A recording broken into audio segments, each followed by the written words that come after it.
Welcome to PhD with Women on It, Hack the Future. My name is Beata Young, and today's PhD Positivity Hack delivered will be by our guest, Debra Falzoi. Topic of today's discussion is how to deal with toxic work cultures. Episode 68 starts here. Let me remind you, this is a grassroots community that focuses on women on IT, an inclusive forum of women in technology, startups, and female leaders who are supported by men as well. And I bring heart to that hustle because empathy is my mojo, and empathy is critical when you're dealing with toxic work cultures. Let me mention a couple of important events that happened in our community first. Way to go, Nicola Cominos, our previous PhD guest, who represented Purple Group at World Economic Forum New Champions South Africa chapter. Continue to bring your company to greater heights, Nicola.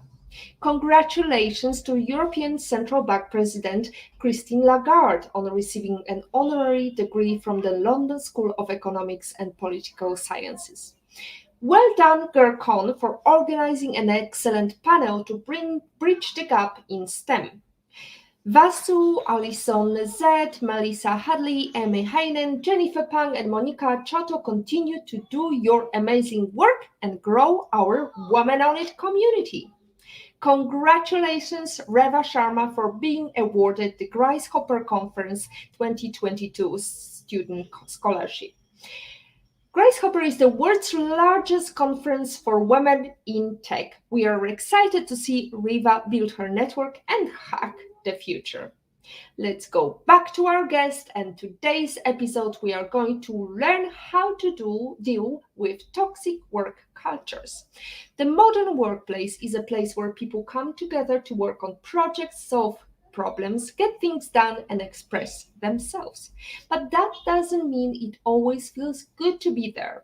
In fact, many of us have experienced toxic work environments, including bullying and mistreatment at work. You know how frustrating it can be, and it can seem impossible to keep your head up when you're surrounded by negativity.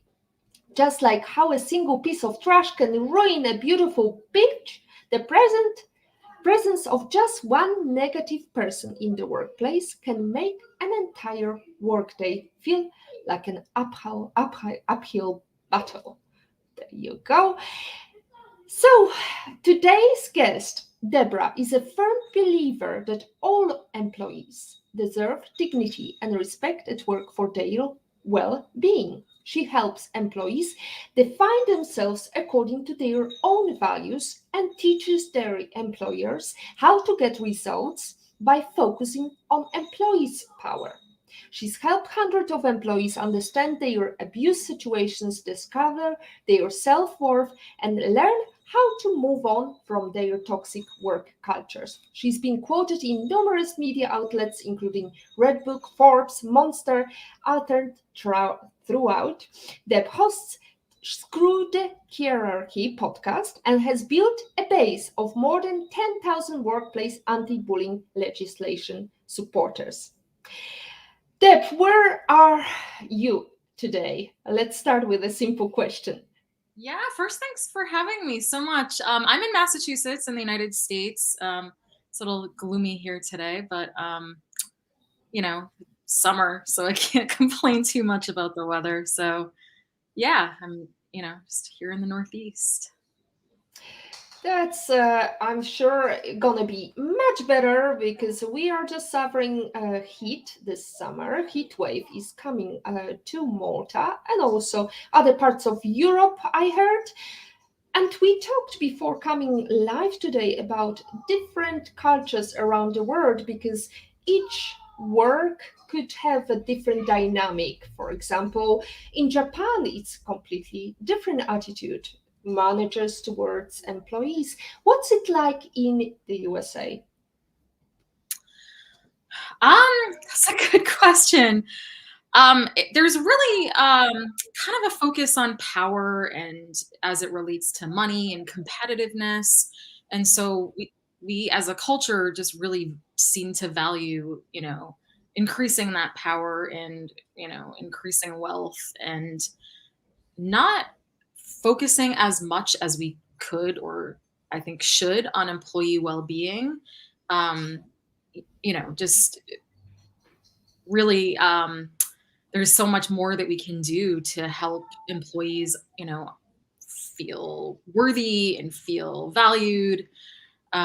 So I'd like to see things move in that direction in the US. And I know a lot of European countries are much further along than we are here in terms of valuing employee well-being and human well-being in terms of their policies.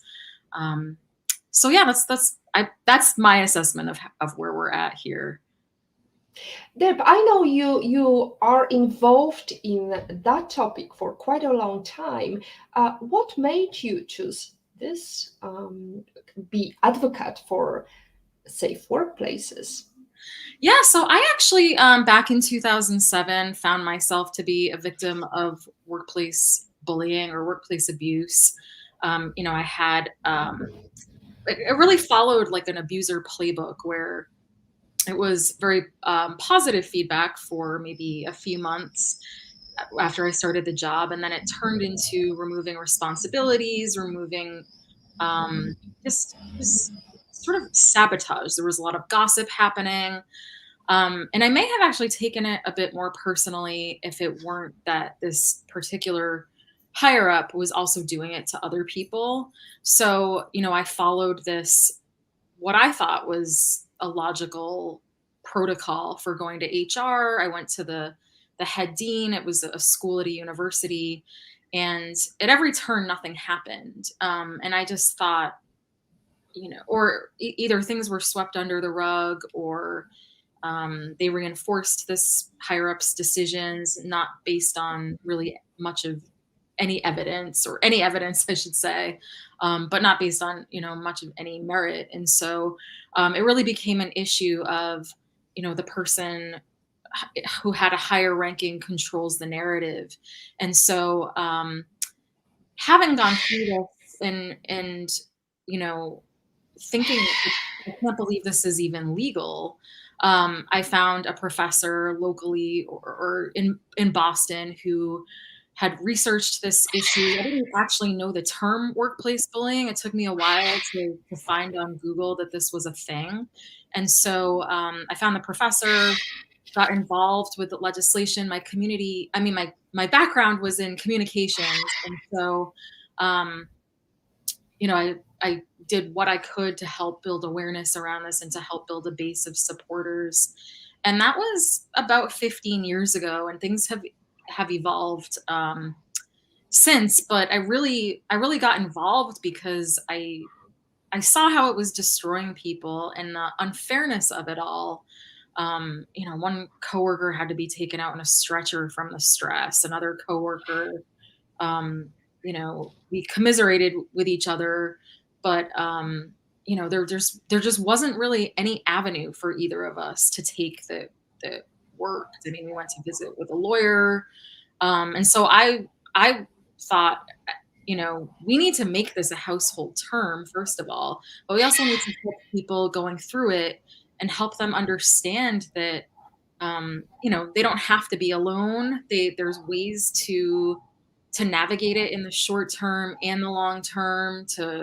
Healing is such a big piece of this. So I really felt like I kind of found my calling through this because these have just, using my voice or not being able to use my voice or, not feeling heard or things like that has kind of been themes throughout my life. So um, all of these things kind of drew me towards making this issue my life's work.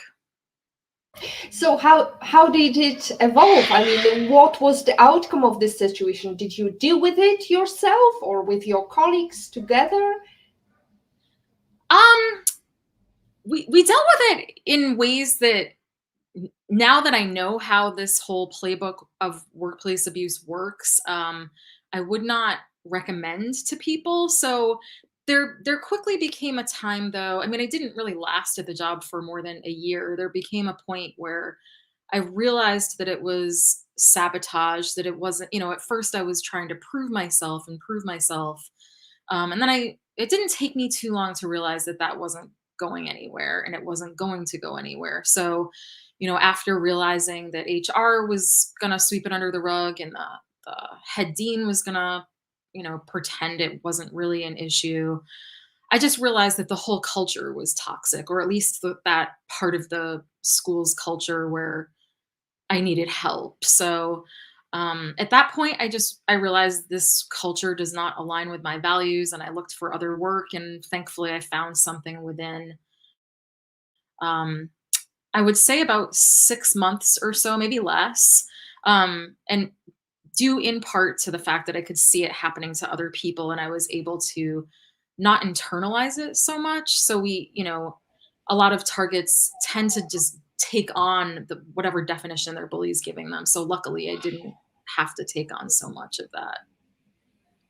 So the outcome was you eventually found another job and left. Yeah.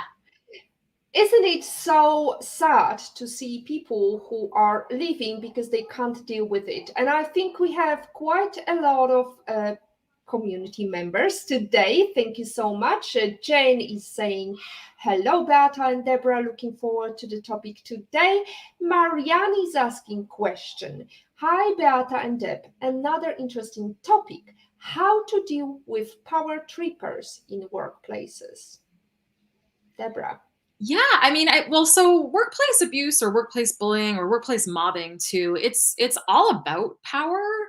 And I think one of the best like direct responses we can have is to not have an emotional reaction, because when you're looking for power, you're seeking out that kind of emotional reaction as a source of power. And so one of the ways that we can deal with them is to really not react and give them that reaction that they're looking for. I want to add too that with, and this is a very simplified way of looking at it, but very often we'll see high incidences of this in healthcare or teaching or government, nonprofits, because a lot of people tend to get in those industries because they want to collaborate with other people to make an impact in the world. They want to make the organization great. And when you have this mindset and you have people who think that most other people think the same way, and you have people come in who have a different worldview, and they see things as competitive and that they need to be better than other people, and they put their power first, it creates this um, misuse of power under this asymmetry of power. And so one of the best ways is to not give them that power. I mean, it's very difficult to not get affected by it in the short term or the long term, but there was a tactic that I've read from a Stanford professor, his name's Robert Sutton, about kind of pretending that you are like a scientist dealing with the person, and like being more observant and detaching from what they're doing as a way to not internalize it and allow it to define ourselves. So um, that's one of the ways. I mean, if we can catch it early on enough, sometimes it's confusing, what's happening. But if we can catch it early enough, we can set boundaries with the person. We can act assertive. We can um, stand up for our own values, which I think is such a key piece to all of this. But we can assert our needs, or at least act confused, and maybe flat out say, "I'm confused by what you just said. Can you clarify it?" And let the person know that you're not going to be an easy target for them. Of course, they might just move on to somebody else, but the point is that we can use some tools to kind of reduce the damage that's happening. So Well, I have to say that when I started working in a big corporation, 120 people, I experienced some very, very toxic moments in my work. And I felt like I was being broken. I felt like, I'm an early recruit in the military, and somebody who was aged required a lot of respect, which clearly I wasn't giving. And eventually, I was just trying to make life easy for me by bending over backwards. Would you advise that as a tactic as well, or is there a different way in your book how to deal with this attitude? Yeah, I mean, it can be a tactic. I mean, really, the whole goal, at least in the short term, is to minimize the damage because oftentimes people who are going through this are under this daily stress and they don't realize that it's having these damaging effects on them, anxiety, depression.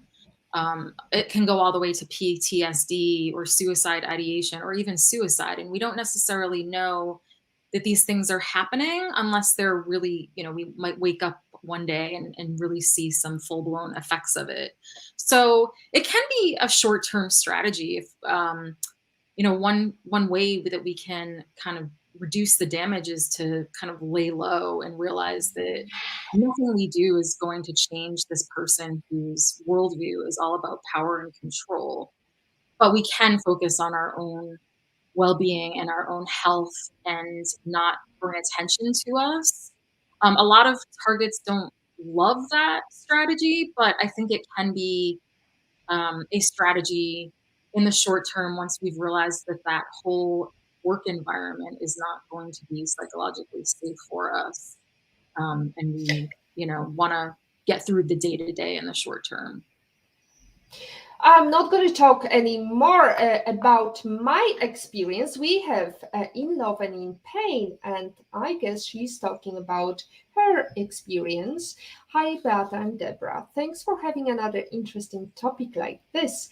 How to comfort someone who has just been laid off. I would say for that I mean, a layoff can be a form of just wanting to like get out the troublemakers or just even if it's a reconfiguration of a company, it can still be painful. So in any painful work experience, and we do call this trauma with workplace abuse, comforting somebody who's just been laid off is really about listening to them. One of the things that can be really difficult for somebody who's been hurt by a work experience is that a lot of people will just tell, a lot of well-intended people will tell them just let it go or just move on. They don't really know how to handle it because it's a situation that is very difficult to handle. So really just being with that person, listening to that person, reflecting back on what they're experiencing. I work with people who've been bullied at work, and one of the first things we do in the healing process is to talk about the facts, the feelings, and the losses, as well as the changes in beliefs about what they've experienced, so they can really process what they've gone through, kind of own their experience, and really name the feelings that they're having and the losses around them. And it works well with other people who get it, who other people who've experienced it. But even if you haven't and you're interested in helping somebody who has, which I think is a great question, and it's really hard to be there for somebody in ways that we don't know how to be there for them. But I think just listening and validating and reflecting back on what they're experiencing can help them start the grieving process of all of the losses involved with this. And just for them to know that somebody's there for them, I think is powerful. It's a very interesting question because it shows a lot of empathy from In Love and in Pain, but also I think it's the foundation of building very good work culture, where you have people joining together and feeling somebody's pain and trying to find a solution. And one thing that I was wondering, as a leader in a field of being in the leading role, I was wondering whether there are signs of toxic culture, and what can we do to prevent from that happening as a leader? As a leader, I think that we can. So actually, I can share with you some of the signs. First is that higher ups tend to be really out of touch with what's going on. They don't necessarily understand that this epidemic, really, of workplace bullying can damage their reputation, and there's risk to that. They're kind of focused on more of the short term results than the long term ones, and because they're focused on those short term results, they're really focused on the power aspect, like I mentioned, and that being addictive. There's often not transparency, checks and balances happening, ambiguous standards, even especially in performance reviews. Um, they they It's kind of a fear-based culture that they're creating, where people want to mostly avoid embarrassment instead of feeling like it's a safe environment where they can make mistakes and they know the direction the company is going. Um, there's a lot, kind of a lack of respect for management in general. It's just, yeah, like I mentioned, this really fear-based culture. There's a lot of finger pointing, blaming, a lot of lip service to values of the company, where they might say that they value dignity and respect, and then their actions just show otherwise. Um, I think one of the key elements to this is that they just don't treat their employees like human beings. I mean, they don't have that empathetic piece of it. And there are other signs too, just looking around, that people leave. Some of the best performers leave. Um, there's like this goes all back to like that fear-based aspect happening, and it kind of spreading throughout the culture. So as leaders who are in a culture like that, we can, even if it's happening from the top, we can, within our departments or divisions, um, act differently. We can, make sure that people are aware of the goals and their roles, or the vision and the mission, first of all, and then the goals that come from that. And, make sure that there's buy-in, make sure that people feel heard and feel seen. And if they have some sort of human issue going on, that there can be a one-on-one conversation around that, and they feel safe vocalizing something, whether that's, a personal issue that they're having, or just a recommendation about, a business problem that they are trying to solve. There's respect for their their role and the insights that they bring to that. So there's just much more of a human element to, a supportive work environment. And there was actually a great podcast from Brene Brown, where she was talking with two MIT professors, and they talked about just how, I don't actually remember the stat, but like a lot or most work environments are actually deemed toxic by some researchers' standards. And so, but it's really, it can be beyond just the whole culture. It's really like within pockets of organizations that they're finding that this can happen, where the higher ups might not be aware of things happening. So um, I think leaders can really be mindful and be intentional about the way that they're leading their departments and creating that safe environment, and where people can innovate and make mistakes and know the direction that they're going in, and understand their role and how it fits into the whole organization. So I think another very interesting statistics I wanted to show you to our lovely viewers is 37% of people report their managers are not aware that employees find it difficult to say no to them. Along those same lines, 17% report they do not feel comfortable speaking up if they have a concern. That's the global average. But the more toxic cultures had a much higher percentage than that. What can we do when we are in charge of people who we know they've been reported as being toxic?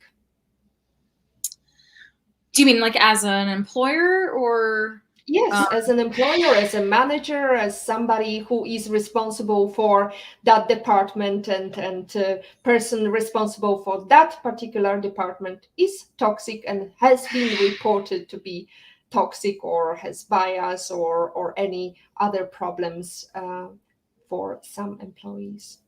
Yeah, I think that the best thing that an employer can do, or a boss, um, although bosses often tend to be the ones with the toxic behaviors, but it's really about taking the complaint seriously and um, having a swift investigation. I would say within 5 business days, or start it within 1 business day, complete it within 5 business days. Let the person who's making the complaint know the outcome, and take it seriously. So even if a lot of companies don't have a workplace bullying policy, but even if they do, so many don't enforce it. So it's really about showing your workers that you are walking the talk and you will enforce your own policies, and you will do something if you find that there has been some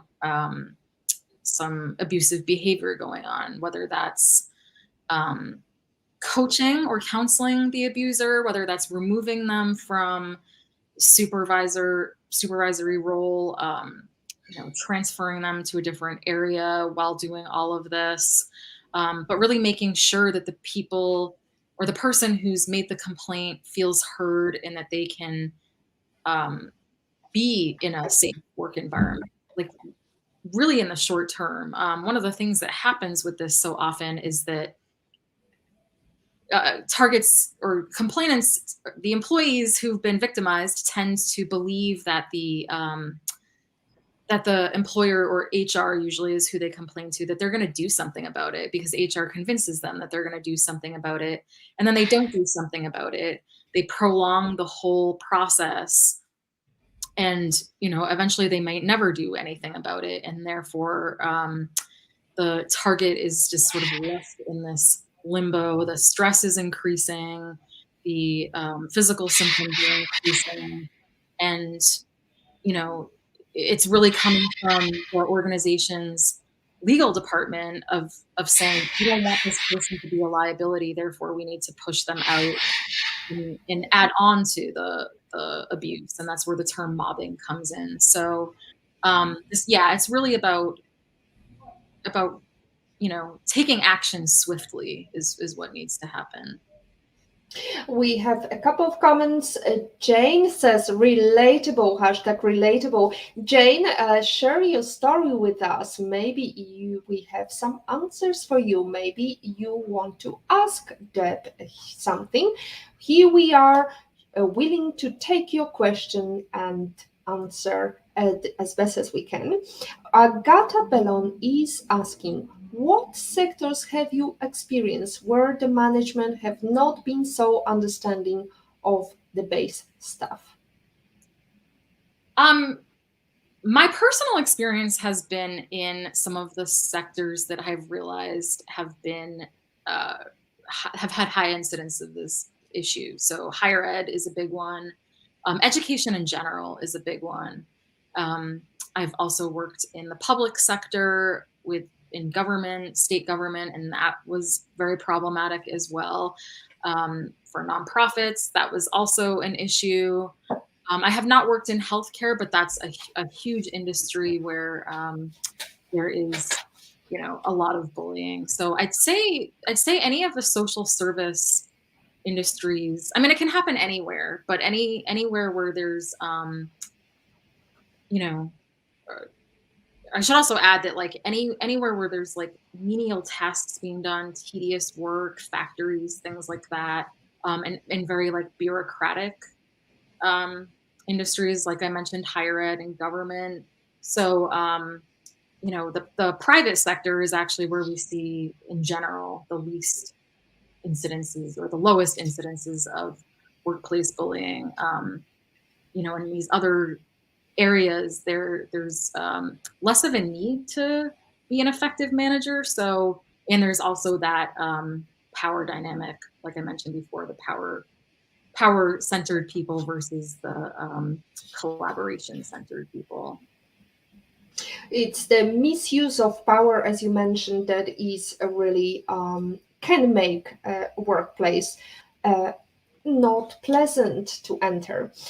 We have got another question from Olga Vasina. Is there a particular facet to these toxic management cultures, particular kinds of education or forms of training?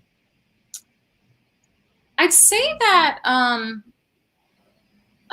like I mentioned with higher ed and the government, there's more bureaucracy. There's less attention to effectiveness. I'm not sure if I'm answering this question correctly, but yeah, I mean, in general, there's less of a concern for going in a clear direction and being focused on that vision and mission and goals.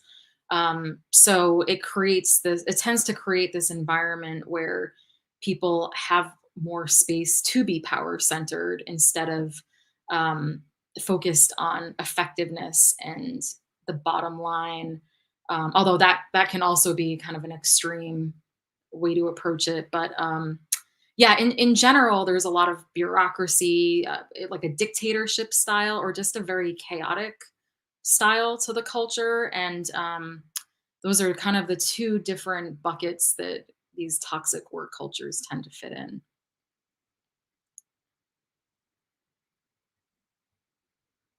Muted. I'm muted. I'm just too excited. It's a sad topic, but I'm excited because I see somebody who joined us today. Julie, I'm so excited to see you here. Yes, I can attest that medical industry has plenty of workplace bullying.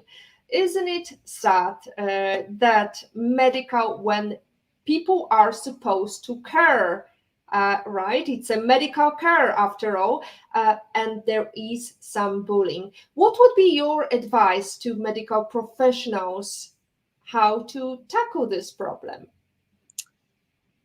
I would say, like for anybody else, to really detach from what they're going through. If you did decide that there was some aspect that you wanted to pursue legal help for, or even not, we don't actually have legal protections in the United States. There are legal protections in many European countries, but not here.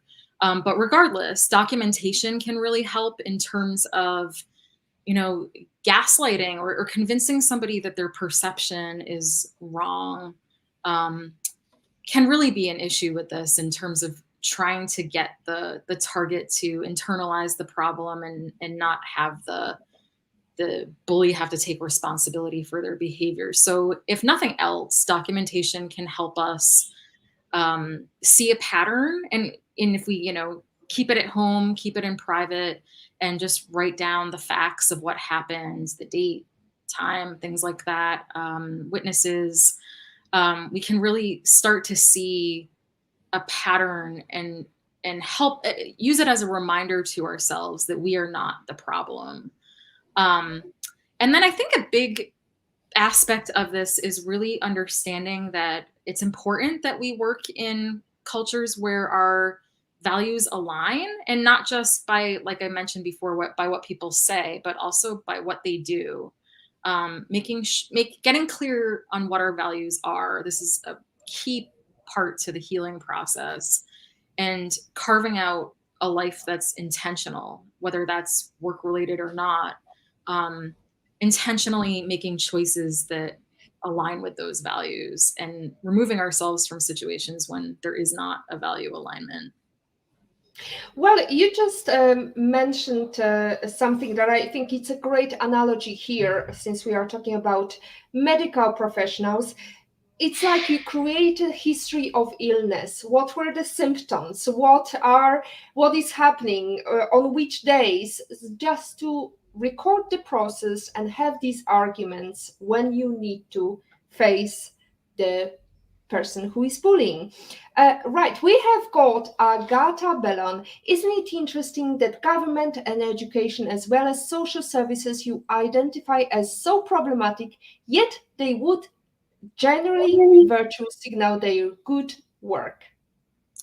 Yeah, we so often see this complete misalignment between what a, a organization says they believe in and what they actually, what their actions say they value. But it does get back to this idea that people who want to collaborate and want the organization or want the world to be better, they want to have some sort of social impact. They get into these spaces like government and education just for that reason. And then these people who want power come in and resort to these tactics that I should have mentioned earlier usually revolve around things like lies and false accusations. That's kind of one big bucket of it. And then another is exclusion. So really not giving people the social support that they need. And then a third bucket is kind of around preventing, not necessarily sabotage, but just having some sort of negative impact on somebody's career, or there could be, whether that's in their specific job or their career in general. And then there can just be other sort of threatening, intimidating, humiliating behaviors. But yeah, it is incredibly disappointing and discouraging that this happens so often in the very industries that we would expect to be the exact opposite. Absolutely, especially that you have a very important mission, especially as an educator or working in a hospital. Having that focus and that peace of mind of having good work culture is vital. Olga Vasina adds her comment. Thank you, Debra. It's fascinating how the supposedly more human sectors tend to be worst managed. Not just a US phenomenon, methinks, bureaucratic, centralized, and without a truly redeeming culture. That's Olga's comment. And Agata, thank you, Debra. Great show. So let's go to the day after you put everything on the table. You talked about that illness that is going through the work culture, and you see no progress.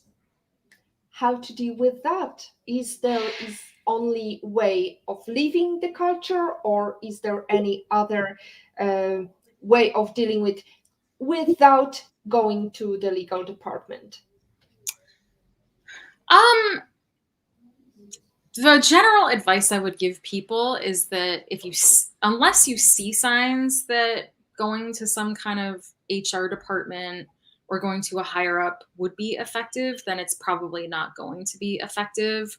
But the thing is with this, that when we just have this one-on-one bullying situation and there's still this asymmetry of power, that's toxic. But when we escalate it to a higher level, it becomes this like one person versus a whole army setup, where they have more power, they have more resources, even if there was some legal aspect to this. And there is a very heavy overlap with discrimination here. So the people who tend to get bullied more, just based on our cultures of stereotyping people, are women, are non-white workers, are people with disabilities, workers over 40. So we see this huge overlap with discrimination. And unfortunately, there's not much that we can do besides leaving. We can sometimes find coworkers who can be supportive, and that can be really difficult for a whole host of reasons, of people not wanting to become the next target, things like that. But it's really about making sure that our health is our number one priority, and removing ourselves from the toxic work environment. So putting things in place to have a safety net, a financial safety net, or starting to look for a job, or working with a career coach to understand our own values. But unfortunately, there's just not much we can do beyond that to remedy it in the workplace itself. So then you deal with the situations like in horrible bosses, you just start your own company to avoid any mishaps. Right, let's take into something positive. I mean, maybe not too positive. I had a question delivered to me in private because this person wanted to remain private. And she said that she was told that she's oversensitive because it wasn't bullying, she was just taking everything too much to herself, too personally, and how to deal with this feedback. This is interesting. There's actually a book called Bully Insight written by Tim Field, and it's actually from the late 90s, and he addresses these specifically, like right off the bat, talking about all the ways that toxic managers can deflect responsibility. This is so often an, a dynamic where the bully is threatened by a high performer, somebody with competence, somebody with ethics. So, in order to take the spotlight off of their incompetence or their threat to their power, they put it on somebody else. And so, um, a healthy response, and I often, ask myself, how would I have wanted this person to respond? A healthy response would be taking responsibility, even if they had no intent with the situation, taking responsibility that something landed a certain way, or the impact of something was not what they intended. Um, so really, if they're saying that, to remind ourselves that this is not about our own sensitivity, or being thin-skinned, or um, any negative trait where the person isn't empathizing with us, and that's also another key piece of this. The issue is that they're insensitive, and they aren't showing the empathy that we need in the workplace. So I would, remind myself that this is a tool that they're using to deflect responsibility, and not, you know, not address the situation that they've caused. Which comes your background in communication is very critical here, because the more you communicate, the more successful the company can become. Patrick is here as well. Thank you, Patrick, for your great comments. IPOV in Patrick's opinion, fascinating show. Thank you, Debra. Many of your comments remind me of Matthew Seed's book, Black Box Thinking, which notes how the demigod status attached to a particular profession's, example, doctors, allow them to survive without real reflection on their failures, as opposed to, example, air crash investigations. I'm trying to process this. I'm gonna write that book down. I haven't heard of it, and I would love to check it out. Black box thinking, I presume it is reflecting on the fact that there was a failure of an engine, and it ended up in a crash of a plane, because the captain was not being challenged, because it was very much a Japanese culture, and the helper didn't feel like undermining what the captain said, and eventually it ended up in crash because nobody dared to say anything. Yeah, I mean, one of the issues with companies that don't move forward is they hire people to do a certain thing, and then they don't actually listen to them about um, their advice. Or it kind of reminds me of watching something on Netflix about the Challenger, and the ignoring from the actual engineers about like the temperature the day the Challenger um, went up. And yeah, I mean, I'm trying to think of particular professions this might apply to, but yes, certainly there are cultures where that hierarchy is more reinforced, and because that's more reinforced, we see this more dictatorship style that is just toxic for people. There's no transparency.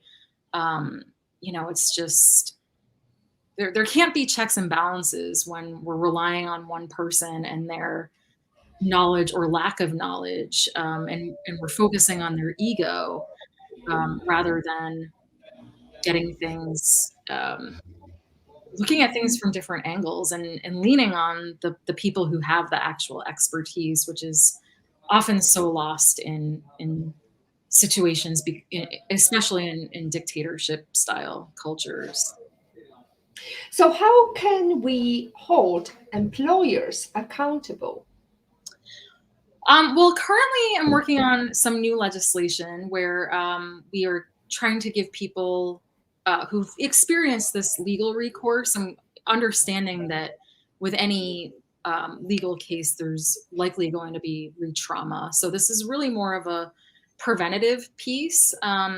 What we've drafted is called the Workplace Psychological Safety Act, and we're still like, it's in the very early stages, but you can go to workplacepsychologicalsafetyact.org. Sorry. Um, and this is really about making the employee whole again, but we've added some components that build on some work that other people have done, and really looking at this. Oftentimes when it gets into the legal realm, it becomes, it really, you can really see the asymmetry of power, and all the employer has to do is vilify the person who's making the complaint and control the narrative. And we don't see a lot of justice happening, even within anti-discrimination law. So we don't want to replicate that piece of it. We want to add some. We want to give somebody some legal recourse, and mostly say as a society that this is unacceptable behavior. But we've added some components where we can lean on the organizational aspect of it, the systemic aspect of this, where um we really like focus on this abuse, or people having power, and we've kind of accepted abuse of power in a lot of cases as a culture, because we're not giving consequences. We don't have policies against this. So we've added things, like companies having to report attrition rates because of involving turnover and things like that, which don't always point to a problem, but very often do. Also things, because of this overlap with discrimination, having companies report de-identified wage and salary data, just different data that we can collect as a government, and be able to report on different issues that are, or different issues within companies themselves. And then also have set up sort of an outside agency like OSHA, be able to come in when when they get a certain number of complaints are being triggered, and have that actually funded by employers themselves. One of the challenges in my work on legislation is that they don't want to create another agency or expense, or um, have to have taxpayers take that on. But the truth is that taxpayers are already taking this on. So when employers don't address well-being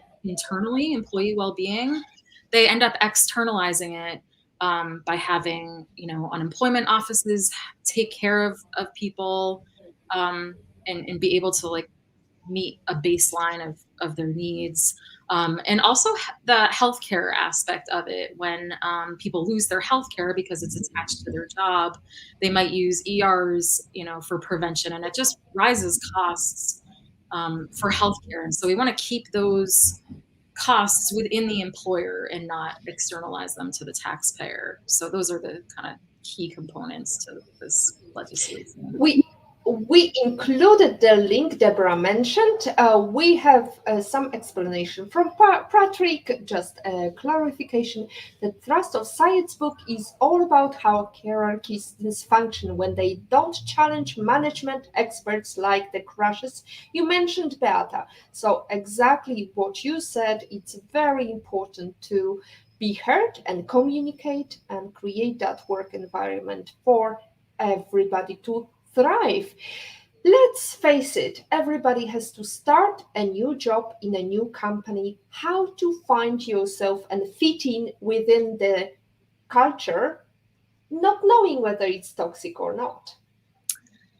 That's a great question. I would say to like look for signs that you're feeling heard, that you understand what the vision and mission of the culture are, that you can see that the there are signs that the employer cares about well-being. That could be not having performance reviews that are subjective and instead just making sure that managers talk with their employees one on one on a regular basis, quarterly, monthly, whatever that looks like. Just really seeing how other people respond, if it's a gossip culture or if people are innovating, if, people, seem like they want to be at work and collaborating with each other and just what sort of values are actually happening. And we can ask some questions when we even go into the job interview of, you know, what signs of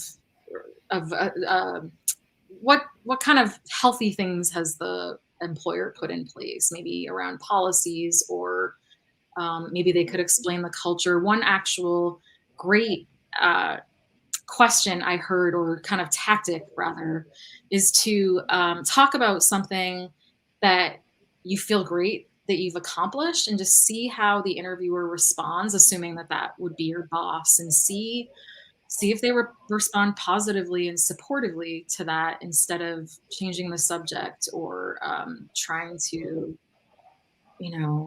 like trying to create bad feelings or question you. I thought it was like a great way in an interview to kind of test the waters there. So Interesting, Deb. You mentioned not having performance reviews is critical to distinct the fact that it's a healthy environment. So you think that performance review are not healthy? I think goals are great, not necessarily tying, the success of somebody or not making them punitive, I should say. But a lot of performance reviews are subjective, and it just reinforces this power dynamic. Um, I've heard so many stories of people, having stellar performance reviews for years, and then all of a sudden this new boss comes in who wants to replace everybody with their friends. And all of a sudden this worker starts to get negative performance reviews. And so they're just so subjective that I think a lot of companies just waste their money on them rather than having, human conversations with employees around, a boss asking, how can I help you? How can I help get something out of your way? What obstacles can I help get rid of? Um, I don't really see a point in performance reviews. I see more of a point in having conversations around goals and reaching those goals. We have a very different dynamic, especially during pandemic. We had work cultures that were hybrid or remote. How do you navigate and make sure that you feel that culture as a boss?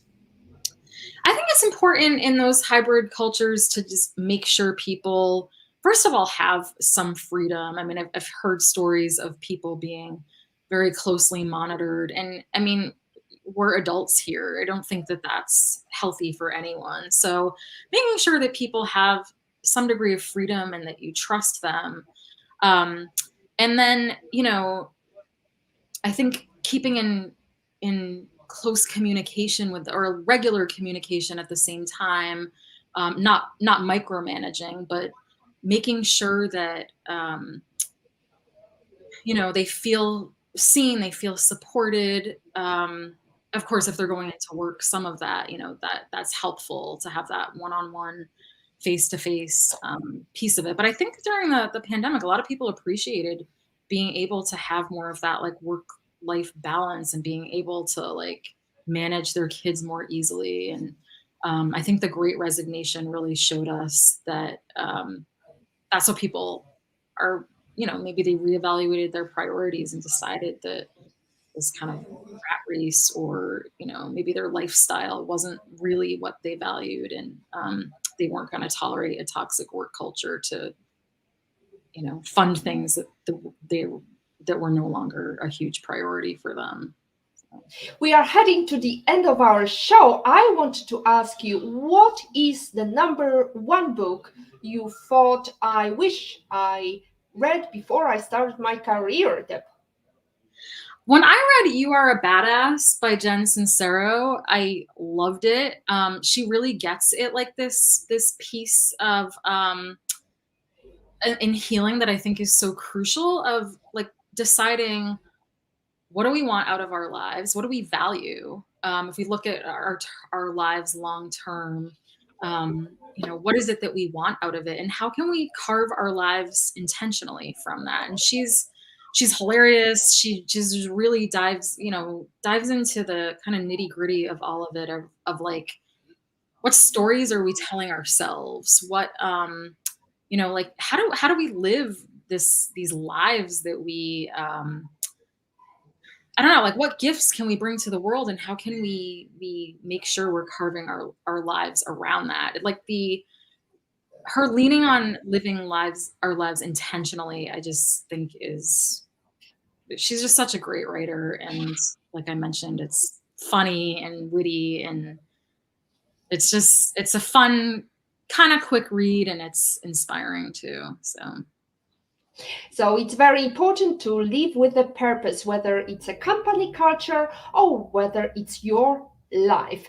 Deb, let's go into the question of life lesson quote. Yeah, I loved, there's so many good quotes from her, but I loved this quote: "Your life is your party.